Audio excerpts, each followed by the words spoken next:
In this lecture,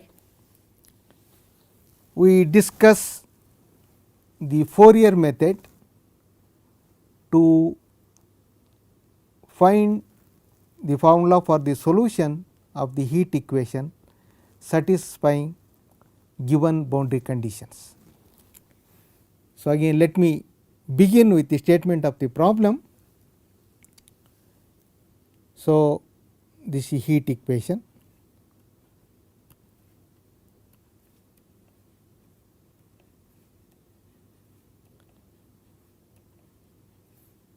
So, now we are working in a finite interval. So, x is in L is some positive number and t bigger than 0. So, initial condition is given.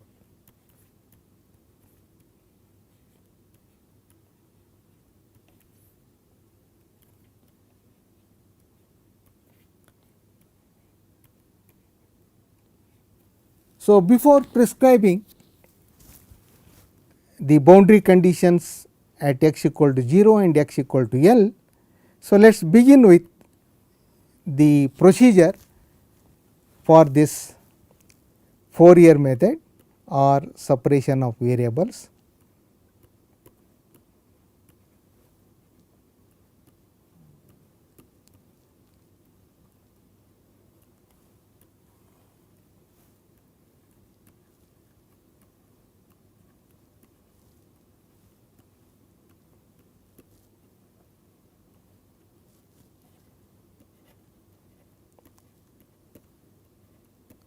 So, in this method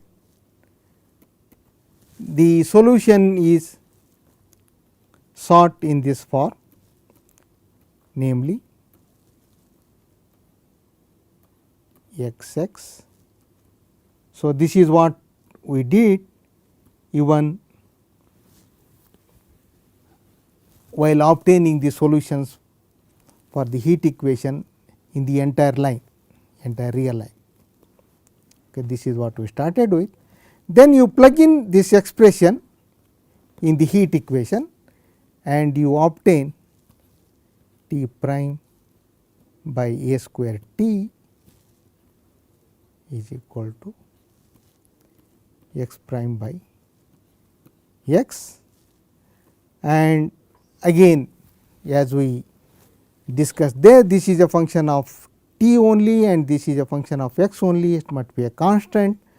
And for physical reasoning we again take negative sign where lambda is positive. And by the by, so we are seeking non-trivial solutions.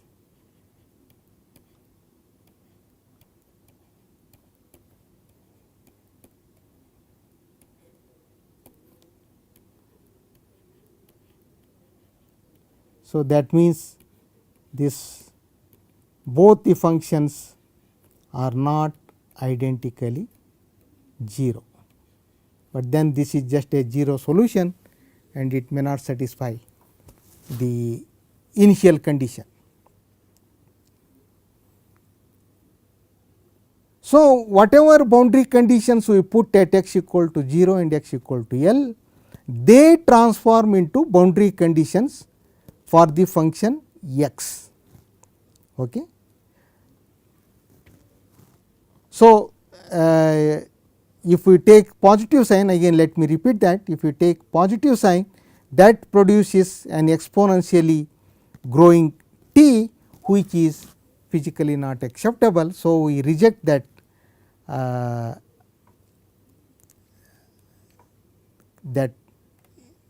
the positive signs and consider only negative sign. So, in that case we immediately get that t of t some constant. So, let me write C1 C exponential minus a square lambda square t, and for x we have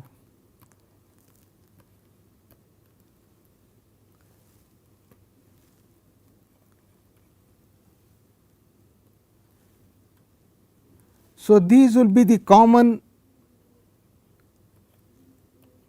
features for all the boundary conditions we consider, and we have to only see which boundary conditions give us non-trivial solutions. That is important for us. Okay. So, for all the things this will be the common things. Only thing is we have to determine the values of those lambda for which we get non-trivial solution. So, this is certainly non-trivial solution for t all the time. If we take c not equal to 0, but here since x has to satisfy appropriate boundary conditions, the choice of C1, C2, at least one of them non-zero, is possible or not, we have to see case by case. So, first we begin with simple boundary condition, zero Dirichlet boundary condition.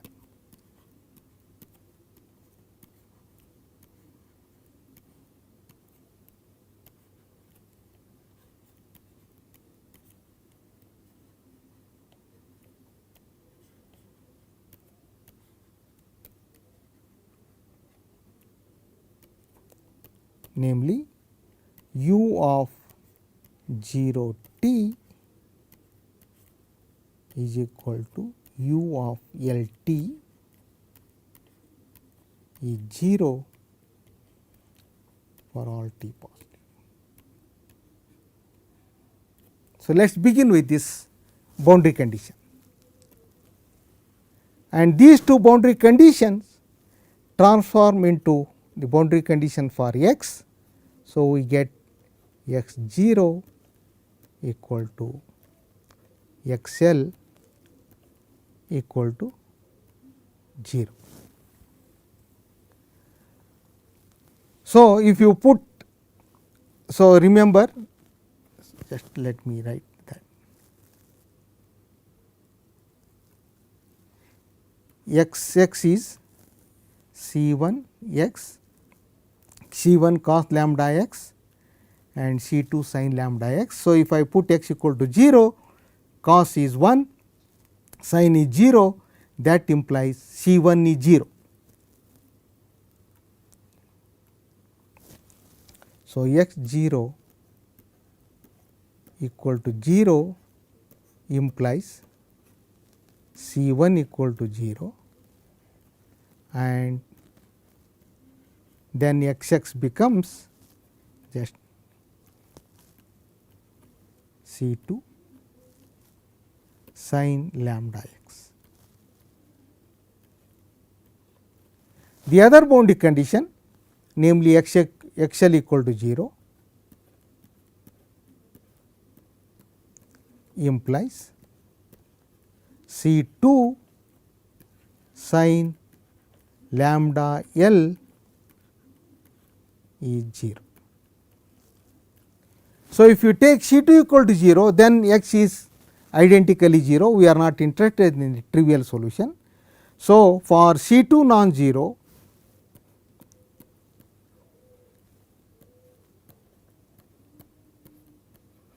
this sin lambda L should be 0, and that implies, so lambda cannot be arbitrary. So, lambda L just n pi L, n pi, and if we cannot again take lambda equal to 0. So, this is n equal to 1, 2, etc. So, in that case we obtain, so there is a discrete set of lambda n. So, call it lambda n. So, lambda put lambda n is equal to n pi by L, n equal to. So, this is general feature of the method.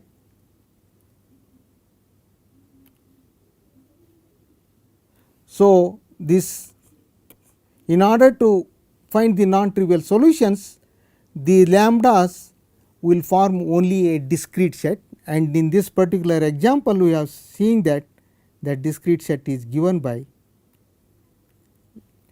n pi by L, and then the corresponding solutions. So, we write it. So, T n t, some constant C n exponential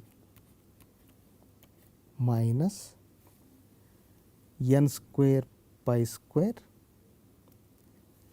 a square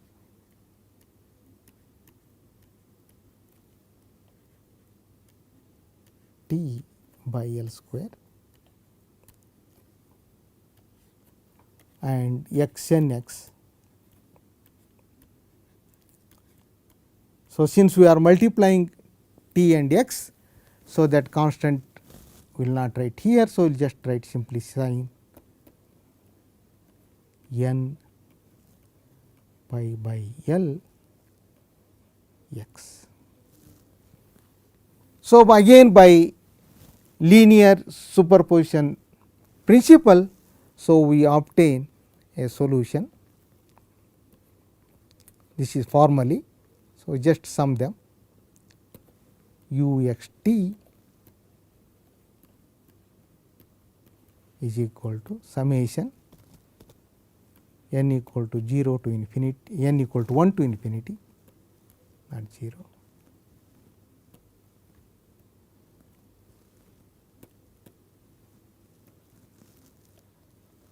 C n exponential, let me write it again,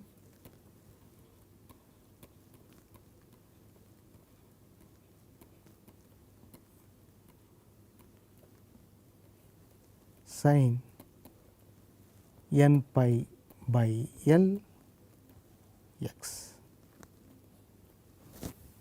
So, we need to determine these constants, and constants will be determined by using the prescribed initial condition. So, we have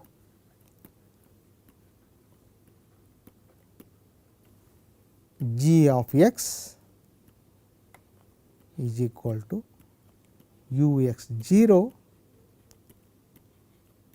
So, simply substituting t equal to 0 in the infinite series, get C n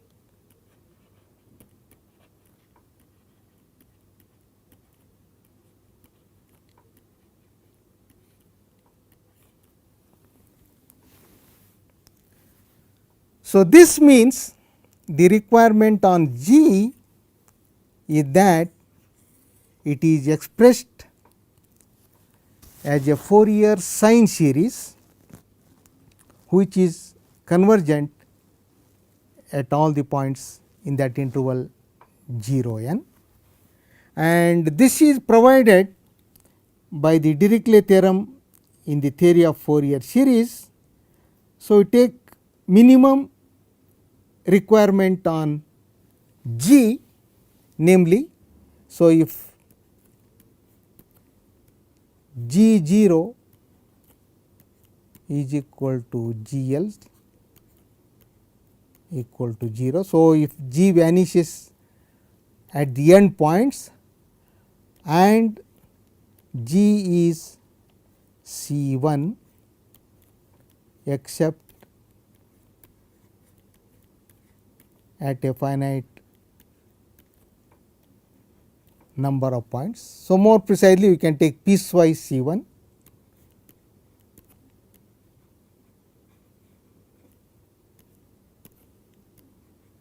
So, this is Dirichlet theorem from the theory of Fourier series.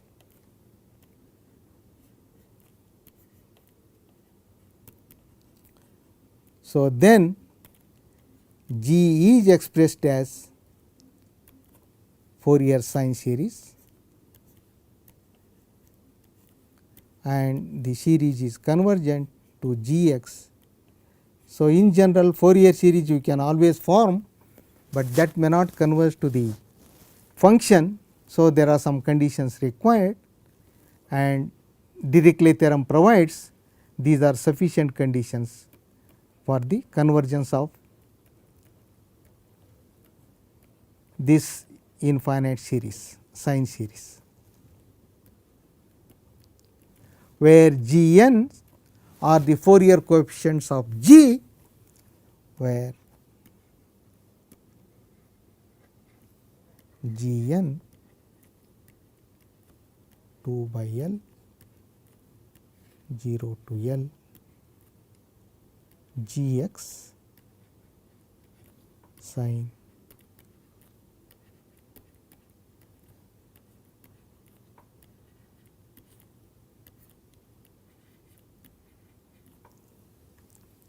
So, we take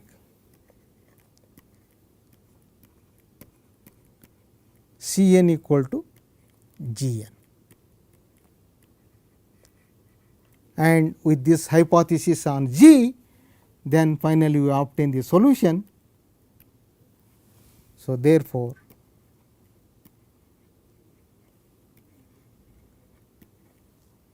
the solution is given by, I should not call it solution yet, because we need to verify it is a solution. Solution is given by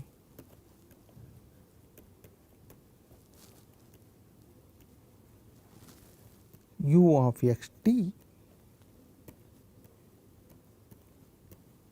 is summation n equal to 1 to infinity g n exponential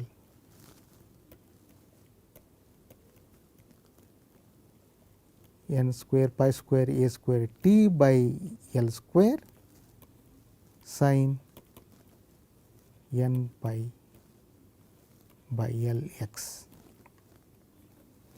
where g n's are the Fourier sine coefficients of the function g. Okay. So, with the stated hypothesis on g, that is always possible. So, we do get this infinite series involving sine function and exponential function. So, what we still need to do is that u is, we need to show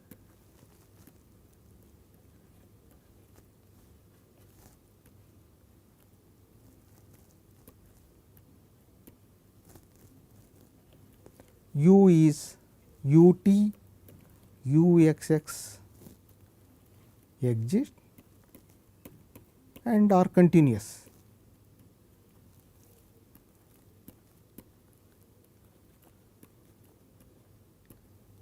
So, when u given by this infinite series, the only way to check for the existence of these derivatives is again rely on the term by term differentiation, and in this case this exponential term saves us.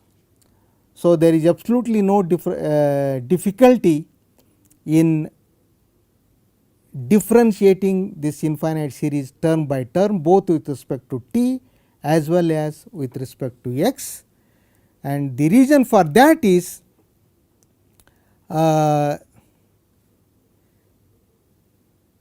okay, term by term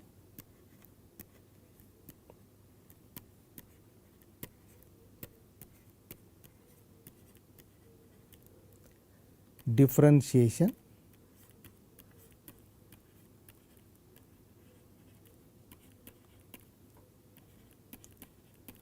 both with respect to x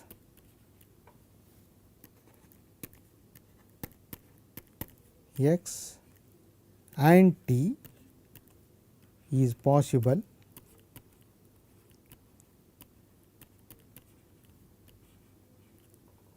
for the following region. So, let me write it separately.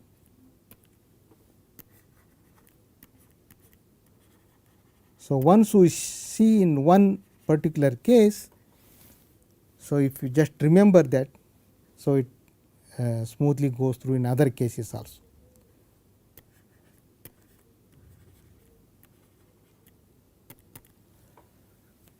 So, look at this terms in the infinite series. Suppose I differentiate with respect to t, I get an n square factor, and if I differentiate with respect to x 2 times, again I get an n square factor. Okay. So, somehow that n square factor has to be tackled, and in fact more generally we have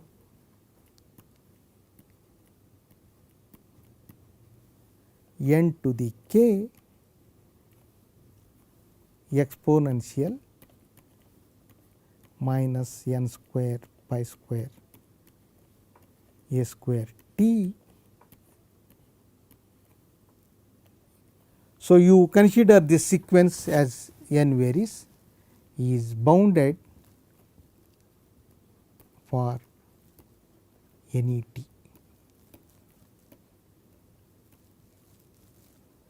So, whatever the terms come there, term by term differentiation, I can always make some big factor of n in the denominator, so that the series converges, and then you are justifying term by term differentiation with both with respect to x and t. So, you simply do without any problem because of this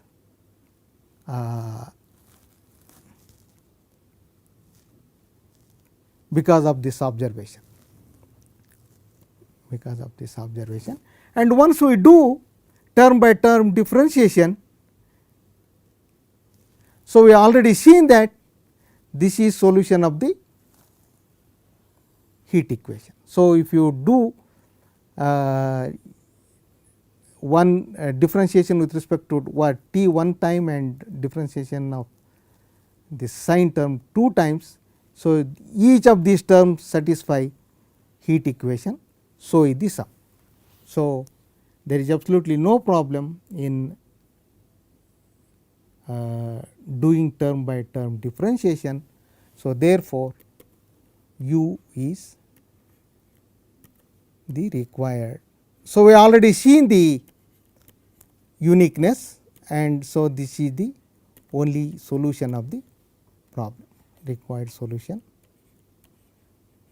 of the said problem, stated problem. So, this is an initial boundary value problem.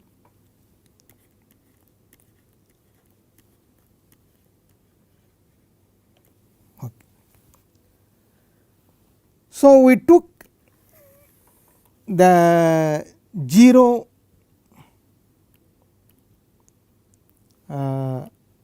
Dirichlet boundary conditions here. Physically, we say that the thin rod is insulated at both the ends. So, this we can replace by some prescribed. So, this is another. So, we can prescribe, this is very simple.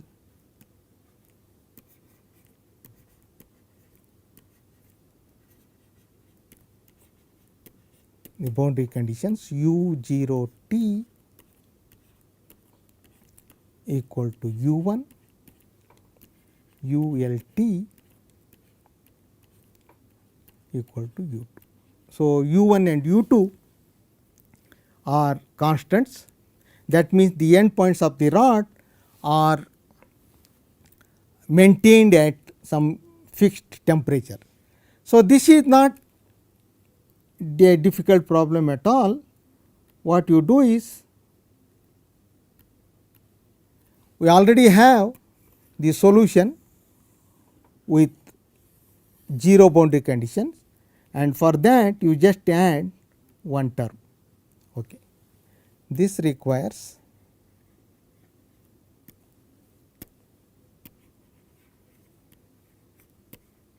again by linearity. Linearity is very important. This requires adding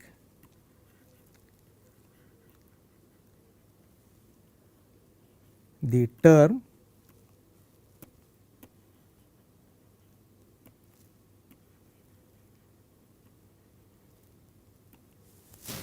so what term you add?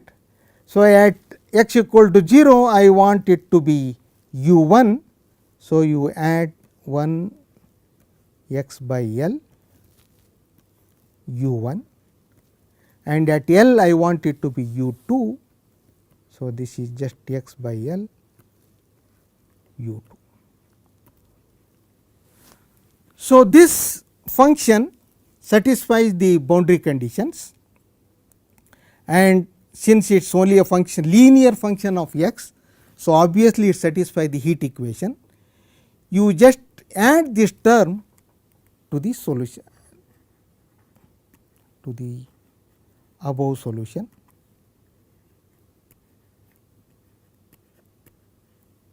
u.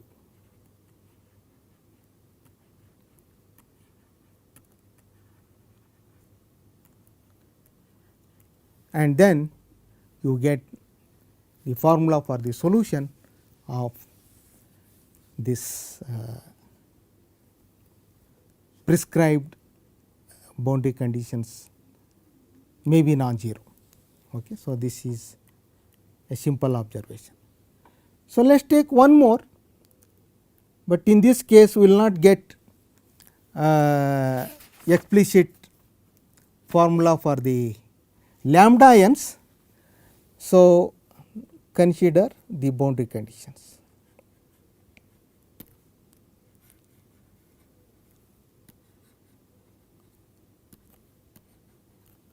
And this now requires the Sturm-Liouville theory from ordinary differential equations for the existence of solutions and the orthogonality conditions, etc. So I will briefly discuss this one and maybe provide some notes later. So these boundary conditions ux at 0 t minus h u 0 t equal to 0 and ux L t plus h u L t equal to 0. So here h is a constant, non-negative constant. Okay. Physically this is referred to as free exchange of heat at the end points. So this u sub x, that first derivative, refers to the flow of heat across the boundary points, exchange of heat at the boundary points.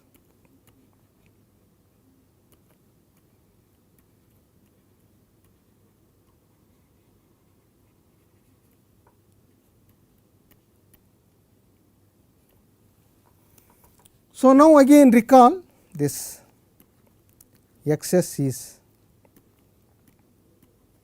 C1 cosine lambda x, C2 sin lambda x. So these boundary conditions transform to boundary condition for x at 0 and L. So that means we have x prime 0 minus h x 0 equal to 0 and x prime L minus h x l equal to 0. Now, you write down these two conditions in terms of C 1 and C 2 that requires little algebra. So, let me write that. So, you have minus h C 1 plus lambda C 2 equal to 0, and another one big expression minus lambda sin lambda L plus h cos lambda L C 1 plus lambda cos lambda L plus h sin lambda L C 2 is 0. So, we have to determine C 1 and C 2, and we have got two equations. Okay. What we want is not both C 1 C 2 0. So, this is a requirement because we want x to be, because x is not identically 0. And now, we have two systems of two equations for C 1 and C 2 linear equation, and if you want, so these are homogeneous equations, but we want C 1 C 2 to be non-zero solution. So, that implies the determinant of the coefficient matrix must be 0. Determinant of the coefficient matrix should be 0 in this system. And if you write down that, so that this gives, so you already see some complication and these things are not explicit. So, 2h cos lambda L. So, you just compute the determinant and simplify it, equate it to 0, and you get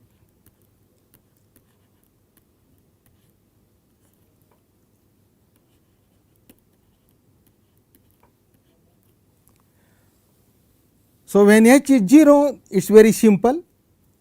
So, h is 0, this the left hand side is not there, though then again we get lambda sin lambda L equal to 0, and the lambdas are easily given. But when h is positive,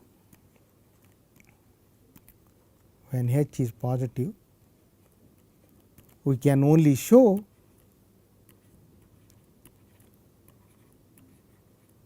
there are infinitely many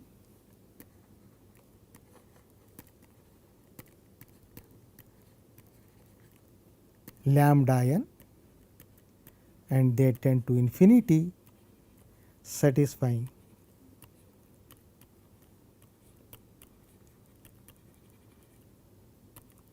the above equation.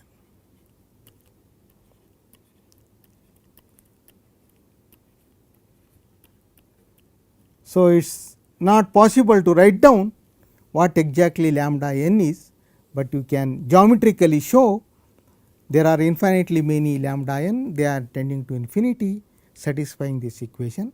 And then again as usual, now again this x n and T n is known, but lambda n is not explicitly known. T n is again no problem.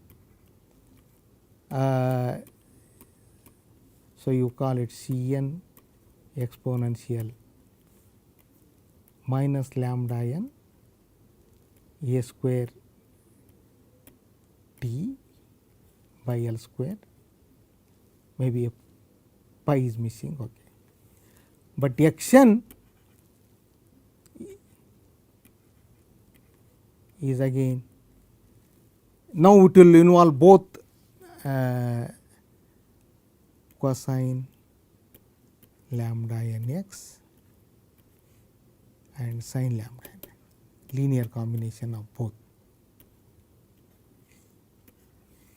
Okay. And now this time we cannot determine this lambda n explicitly, but we can still show that actions they form an orthonormal family, and any reasonable G can be written as Fourier series with respect to this action, and finally we obtain a solution. That requires little more computation, and that will provide in the notes how these lambda n's can be obtained geometrically, and though the formula is not explicit because of this lambda n's, but nevertheless the procedure is the same, and we do obtain again the solution in the form of an infinite series. Again there is